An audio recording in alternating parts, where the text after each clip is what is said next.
Hello friends, जय माता दी। कैसे हैं आप सब? दोस्तों, एकादशी आने वाली है और जब भी एकादशी आती है सभी लोग जो एकादशी का व्रत करते हैं बड़े प्रसन्न मन हो जाते हैं। लगता है एक बहुत बड़ा उत्सव आने वाला है। आषाढ़ माह के कृष्ण पक्ष में एकादशी जो आती है उसे हम योगिनी एकादशी के नाम से जानते हैं। और भगवती एकादशी कौन है, इसके संबंध में पद्म पुराण की कथा मैं पहले भी सुना चुकी हूँ कि एक बार जब पुण्य श्लोक धर्मराज युधिष्ठिर को लीला पुरुषोत्तम भगवान श्री कृष्ण समस्त दुखों त्रिविध तापों से मुक्ति दिलाने की बात करते हैं तो हजारों यज्ञों के अनुष्ठान की तुलना वाले, चारों पुरुषार्थों को सहज ही देने वाले एकादशी व्रत करने का निर्देश देते हैं।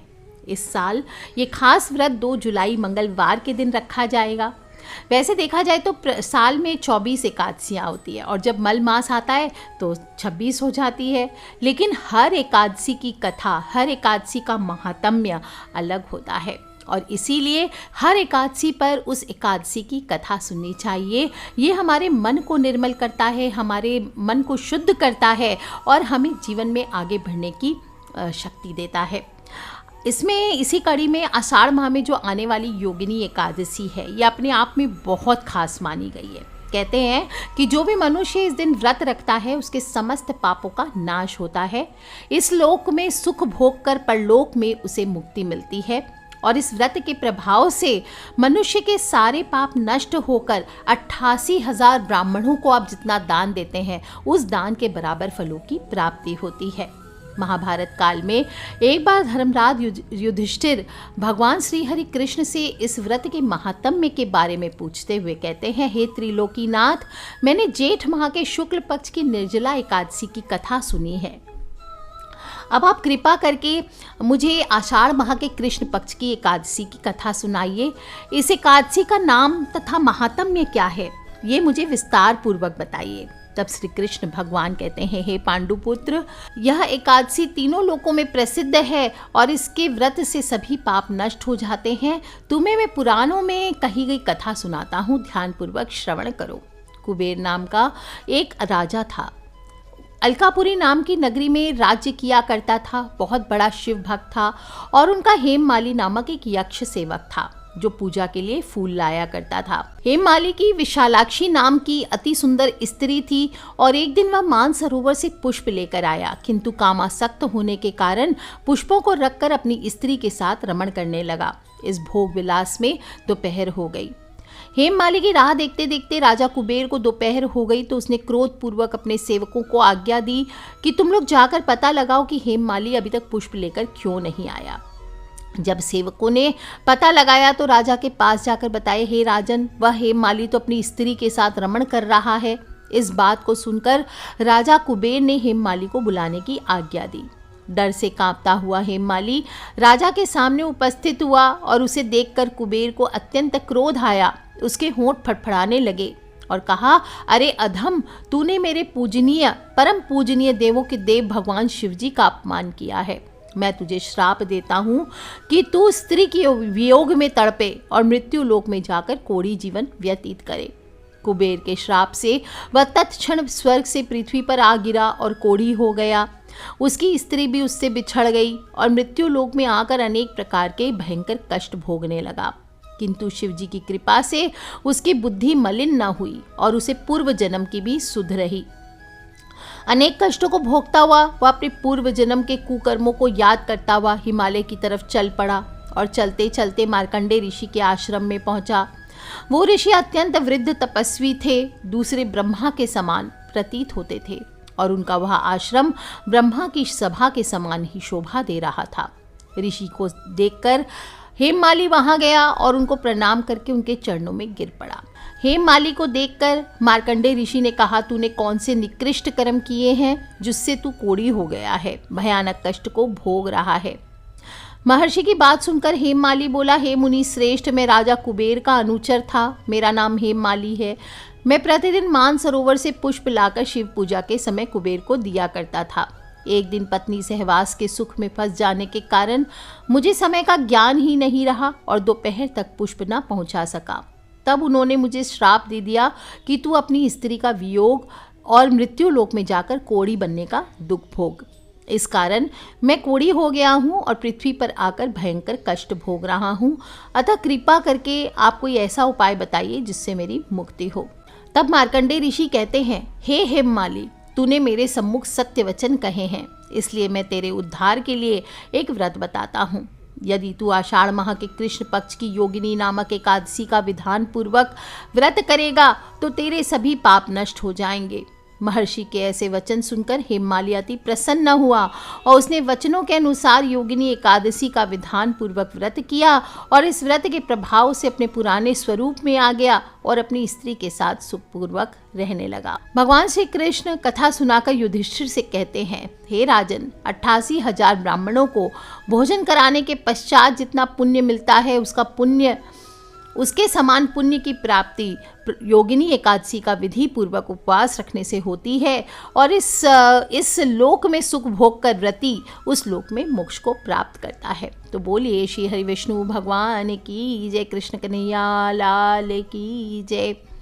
दोस्तों, योगिनी एकादशी का प्रारंभ इस बार 1 जुलाई को सुबह 10:26 से हो रहा है। 2 जुलाई को सुबह 8:34 तक रहने वाला है। तो उदया तिथि का भान रखते हुए 2 जुलाई को मनाई जाएगी योगिनी एकादशी। बाकी स्मार्त अगर चाहें तो पहले दिन रख सकते हैं 1 जुलाई को, अन्यथा 2 जुलाई को ही एकादशी मनाना उचित है। और इस साल योगिनी एकादशी पर 2 अद्भुत संयोग भी बन रहे हैं। एक तो सर्वार्थ सिद्धि योग है, दूसरा 3 पुष्कर योग भी है। 2 जुलाई को सुबह 5:27 से लेकर 3 जुलाई को 4:40 तक सर्वार्थ सिद्धि योग रहने वाला है। तो इस शुभ मुहूर्त में आप कोई भी काम करना चाहें, ये श्रेष्ठ है। और त्रिपुष्कर योग है जो कि 2 जुलाई को सुबह 8:42 से 3 जुलाई को सुबह 4:40 तक रहेगा। जो लोग भी एकादशी का व्रत करेंगे 2 तारीख को, वो सभी 3 तारीख को पारण करेंगे। सुबह 5:28 से लेकर 7:10 तक पारण मुहूर्त है। दशमी तिथि की रात्रि से ही व्रत के नियमों का शुद्धता पूर्वक पालन करना चाहिए। सात्विक भोजन करते हुए सोएं, ब्रह्मचर्य का पालन करते हुए रात्रि में शयन करें।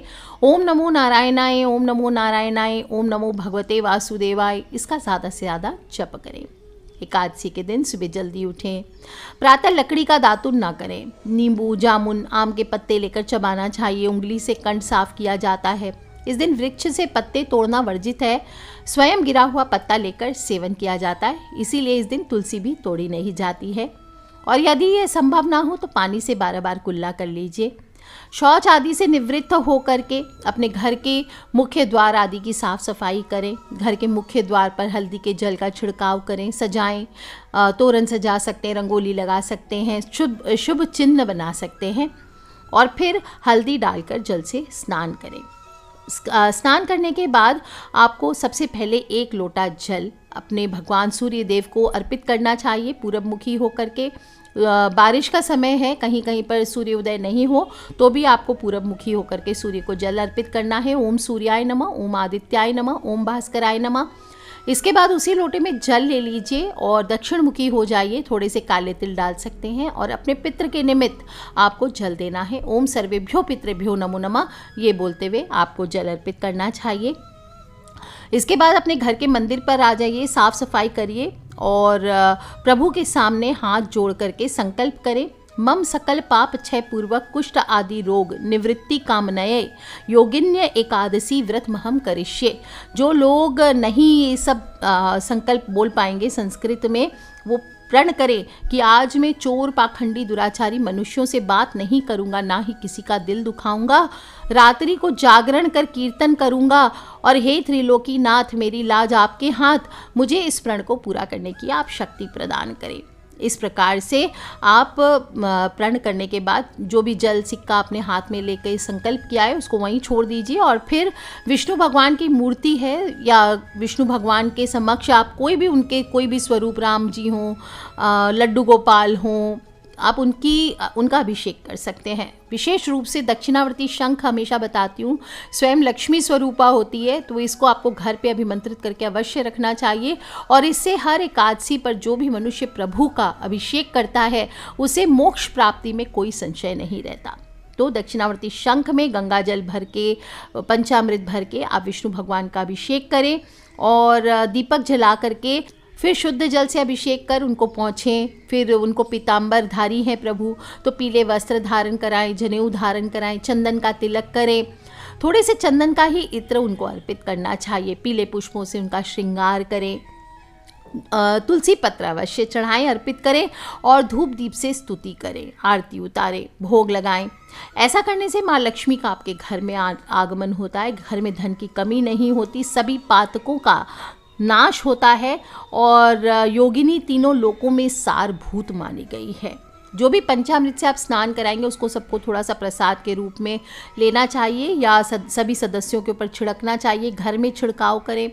आप चाहें तो इस दिन विष्णु सहस्त्र नाम हुआ उसका पाठ करें, सुने सुनाए कथा और विष्णु भगवान की स्तुति करें। ओम नमो भगवते वासुदेवाय, ओम नमो भगवते वासुदेवाय, इस 12 अक्षर मंत्र का जाप करें। राम कृष्ण नारायण आदि विष्णु भगवान के सहस्त्र नाम को अपने कंठ का भूषण बनाएं और गीता जी का पाठ कर सकते हैं। आप चाहे तो पुरोहित जी को बुला करके श्रवण कर सकते हैं। और एकादशी पर आपको, योगिनी एकादशी पर विशेष रूप से ताल मखाने की खीर का भोग लगाना चाहिए और उसमें तुलसी पत्ते, बाकी एकादशी पर तुलसी सभी में प्रयोग करना चाहिए, पर योगिनी एकादशी में खास महात्म्य आता है तुलसी पत्र का। तो तुलसी पत्र 2 दल ही सही, उस दिन नहीं मिले उस दिन नहीं तोड़ेंगे, पहले दिन तोड़ के रख लीजिए। या तुलसी पत्र बासी नहीं माना जाता, जो भी तुलसी हो आपको अवश्य डालनी चाहिए, नहीं तो ये भोग अधूरा रह जाएगा। और आप देखेंगे इस प्रकार से आप इस दिन ताल मखाने की खीर का विष्णु भगवान को भोग लगाते हैं तो आपके जीवन में खुशियों की मिठास भरती है।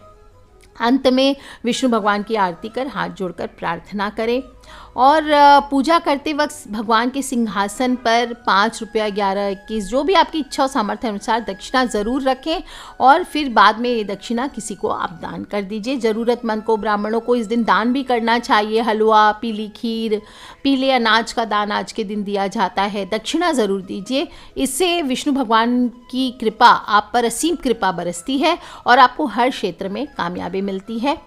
इस दिन आप चाहें तो 21 दाने चावल का, अगर आपके पास एक चांदी का सिक्का हो साथ में तो वो ले लीजिए, और या फिर 21 दाने चावल और एक नॉर्मल सिक्का 1 रुपये का, 5 रुपये का, 10 रुपये का, जो भी आपके पास हो वो रख लीजिए पूजा में। और वहीं बैठ करके आप चंदन की माला से, देखिए विष्णु भगवान की जो जाप हैं वो रुद्राक्ष की माला से नहीं किए जाते हैं। तुलसी की माला यूज़ कर सकते हैं, चंदन यूज़ कर सकते हैं, स्फटिक यूज़ कर सकते हैं, हल्दी की माला यूज़ कर सकते हैं। इनसे आपको जाप करना चाहिए, वो भी अभिमंत्रित करके आपको घर पे रखना चाहिए। और इसके बाद आप इस माला से जाप कीजिए, ओम नमो भगवते वासुदेवाय, ओम नमो नारायणाय, या फिर शांताकारम भुजग शयनम पद्मनाभम सुरेशम विश्वाधारम गगन सदृशम मेघवर्णम शुभांगम लक्ष्मीकांतम कमलनयनम योगिर्बि ध्यानगम्यम वंदे विष्णु भवभयहरम सर्वलोकैकनाथनम। आप इस मंत्र का जाप कर सकते हैं, अद्भुत मंत्र है। या फिर ओम क्लीम कृष्णाय नमः, अगर आप चाहते हैं आपके अंदर अट्रैक्शन बढ़े तो बाद में अगले दिन सुबह जो 21 दाने चावल के हैं वो आप एक पुड़िया बना करके जो सिक्का है उसके साथ या फिर किसी गुलाबी रंग के रेशमी वस्त्र में आप बांध करके अपने पर्स में या तिजोरी में रख सकते हैं। आप देखेंगे आपके पर्स में कभी भी पैसों की कमी नहीं होगी, आपके घर की तिजोरी धन से हरी भरी रहेगी। वे आपको व्रत का पालन करके ही व्रत को खोलना चाहिए। अच्छा, इस प्रकार आप व्रत करेंगे, भोजन का नियम है, आप व्रत करेंगे तो बहुत अच्छी बात है, लेकिन नहीं भी कर पाए तो आप वैसे व्रत करके आप इस दिन फलाहार कर सकते हैं, कुट्टू के आटे की पुड़िया आदि खा सकते हैं और समा के चावल हुआ, साबूदाने के वड़े हुए आदि हुए, ये बना करके खाइए। जो भी मीठा आदि है वो खीर, ताल मखाने की खीर हुआ, आलू का हलवा हुआ, ये सब आप चीज़ें खा सकते हैं। और नहीं तो आप कम से कम एक समय सात्विक भोजन करें। इस दिन प्याज, लहसुन, मांस, मदिरा आदि का सेवन ना करें, इस बात का ध्यान रखें। जो भी आप खाएंगे वो भगवान को भोग लगा करके, तुलसी पत्र अर्पित करके फिर ये आपको खाना चाहिए। अच्छा, योगिनी एकादशी है तो सिर्फ भोजन का ही नहीं, वाणी पर भी संयम रखना चाहिए। इस दिन सबके साथ शालीनता से पेश आएँ, किसी का दिल ना दुखाएं, किसी को परेशान ना करें, किसी को गलत ना बोलें। अपने जो बड़े बुजुर्ग हैं उनकी भी सेवा करें, ज़रूरतमंद जो लोग हैं उनकी सेवा करनी चाहिए। और आज के दिन पारण के बाद गरीबों को, ज़रूरतमंदों को दान अवश्य करना चाहिए। इस दिन नाखून हुआ, बाल हुआ, ये नहीं काटनी चाहिए, दाढ़ी नहीं बनानी चाहिए। स्त्रियों को भी चाहिए कि आज के दिन हेयर वॉश ना करें। और साथ ही साथ पति पत्नी इस दिन ब्रह्मचर्य का पालन करते हुए ज़्यादा से ज़्यादा ओम नमो भगवते वासुदेवाय, ओम नमो भगवते वासुदेवाय ऐसा करते हुए दिन को व्यतीत करें। आज के दिन में सोना नहीं चाहिए। कुछ लोग सोचते हैं व्रत किया है तो चलो दिन कट जाएगा, दिन में भी सो गए, रात में भी सो गए। ज़्यादा से ज़्यादा भगवत नाम में समय व्यतीत करें। सोने कोशिश करें कि दिन में आप ना सोएं। अगर आपकी तबीयत खराब आदि रहती है तो आप थोड़ी देर आराम कर सकते हैं। तो दोस्तों, इस तरह से आपको दिन व्यतीत करना चाहिए और देखेंगे दोस्तों किस प्रकार से आपके जीवन में बहुत सारे पॉजिटिव बदलाव आएंगे। एकादशी होती छोटी सी है, बोलने में बहुत सारा कुछ लगता है, पर बिल्कुल आपको कुछ करना नहीं है। दिन भर संयम के साथ बिताना है और ज़्यादा से ज़्यादा ओम नमो नारायणाय, ओम नमो भगवते वासुदेवाय, अपने गुरु मंत्र, अपने इष्ट के मंत्रों का जाप कीजिए और फिर देखिए दोस्तों कैसा कमाल आपके जीवन में होता है। आज के लिए इतना ही दोस्तों। खिलखिलाते रहे, मुस्कुराते रहे और सिर्फ अकेले नहीं करना है, अपने फ्रेंड्स, फैमिली, मम्मी पापा, भाई बहन, बच्चे, सभी लोगों से इसे ज़्यादा से ज़्यादा शेयर किया करें, क्योंकि हमें नहीं पता कौन सा उपाय कब किसकी लाइफ बदल दे। So love you all friends, take care. जय माता दी, बम भोलेनाथ की जयकारा, शेरा वाली दा बुल सांचे दरबार की जय, विष्णु भगवान की जय, लक्ष्मी मैया की जय।